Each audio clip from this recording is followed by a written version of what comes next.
পবিত্র রমজান মাসে যখন আমরা সাহরি ও ইফতার করছি অথবা ঈদ উল ফিতর উদযাপনের জন্য মার্কেটে কেনাকাটায় ব্যস্ত রয়েছি, ঠিক সেই মুহূর্তে ফিলিস্তিনের মুসলমানরা তাদের নিহত আত্মীয় স্বজনের কাফন দাফন অথবা জানাজা আদায়ের কাজে ব্যস্ত রয়েছে। ইসরায়েলি হানাদার বাহিনীর অমানবিক আক্রমণের কারণে ফিলিস্তিন আজ এক মৃত্যুপুরীতে পরিণত হয়েছে। ফিলিস্তিনের অবস্থা তো এমন যে সকালে একত্রে 10টা শিশু বাচ্চার লাশের জানাজা দেওয়া হচ্ছে, দুপুরে 10টা যুবকের লাশের জানাজা দেওয়া হচ্ছে, আবার বিকালে 10 জন বৃদ্ধ লোকের লাশের জানাজা দেওয়া হচ্ছে, সন্ধ্যায় 10 জন মহিলার লাশের জানাজা দেওয়া হচ্ছে। আর বিল্ডিং এর নিচে কত শত লাশ চাপা পড়ে আছে কেউ জানে না। ইসরায়েলি হানাদার বাহিনী নির্বিচারে মুসলমানদের বাড়ি ঘরের উপর বোমা বর্ষণ করছে। নারী, শিশু, বৃদ্ধ সবাই এর দ্বারা আক্রান্ত হচ্ছে। রাসায়নিক অস্ত্র প্রয়োগের ফলে ছোট ছোট মাসুম বাচ্চাদের শরীরগুলো ঝলসে যাচ্ছে।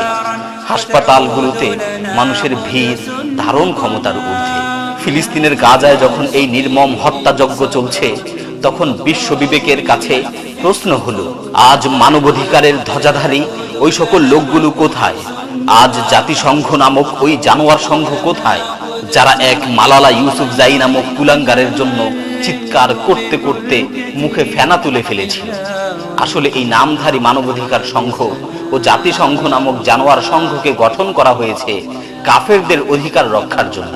তারা কখনোই মুসলমানদের অধিকার রক্ষার জন্য এগিয়ে আসবে না। উম্মার এই দুর্যোগপূর্ণ মুহূর্তে সকলের সামনেই আজ মুসলিম দেশসমূহের শাসকবর্গ ও সেনাবাহিনীর আসল চেহারা প্রকাশিত হয়ে গেছে। কারণ তারা কেউই ফিলিস্তিনের নির্যাতিত মুসলমানদের পাশে এসে দাঁড়ায়নি এবং ফিলিস্তিনের মাজলুম মুসলমানদের বাঁচাতে হাতে অস্ত্র তুলে নেয়নি।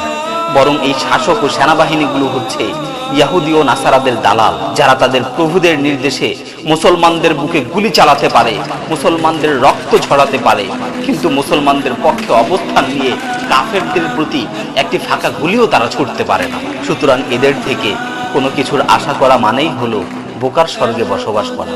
ও মুসলিম তরুণেরা, আর কয়টা শিশু বাচ্চার লাশ দেখলে তুমি বুঝবে তুমি কোথায় আছো? আর কয়টা রাষ্ট্র ধ্বংস হলে তুমি বুঝবে তুমি কোথায় আছো? আর কয়জন মহিলার কলিজা ফাটা চিৎকার শুনলে তুমি বুঝবে এবার তোমার জেগে ওঠার সময় হয়েছে? আর কত লক্ষ মুসলমানের লাশ পড়লে তুমি বুঝবে তোমার উপর জিহাদ ফরজ হয়েছে। আল্লাহ তাআলা পবিত্র কালামে মাজিদে দ্ব্যর্থহীন ভাবে ঘোষণা করছেন, ওয়ামা লাকুম লা তুকাতিলুনা ফি সাবিলিল্লাহ, তোমাদের কি হলো যে তোমরা আল্লাহর রাস্তায় লড়াই করছো না? ওয়াল মুস্তাদআফিনা মিনার রিজালি ওয়ান নিসাই ওয়াল উইলদানিল্লাযিনা ইয়াকুলুন, অথচ দুর্বল নারী, পুরুষ ও শিশুরা চিৎকার করে বলছে, রব্বানা আখরিজনা মিন হাযিহিল ক্বরিয়াতিয যালিমি আহলুহা ওয়াজআল লানা মিন লাদুনকা ওয়ালিয়্যান ওয়াজআল লানা মিন লাদুনকা নাসীরা। হে আমাদের প্রতিপালক, আমাদেরকে এই জালিম অধ্যুষিত জনপদ থেকে বের করে দিন এবং আপনার পক্ষ থেকে আমাদের জন্য একজন অভিভাবক নির্ধারণ করে দিন এবং আপনার পক্ষ থেকে আমাদের জন্য একজন সাহায্যকারী নির্ধারণ করে দিন। সুতরাং হে মুসলিম তরুণেরা, তোমাদেরকেই হতে হবে সেই সাহায্যকারী ও অভিভাবক। তোমরাই হচ্ছ এ যুগের খালিদ বিন ওয়ালিদ, তোমরাই হচ্ছ এ যুগের সালাহুদ্দিন আইয়ুবী, তোমরাই হচ্ছ এ যুগের তারেক বিন জিয়াদ, তোমরাই হচ্ছ এ যুগের মোহাম্মদ বিন কাসিম। তোমরা জেগে উঠলেই জুলুমের ঘোর আধার কেটে আবারও শান্তির পয়গাম নিয়ে প্রভাতে রবি উদিত হবে।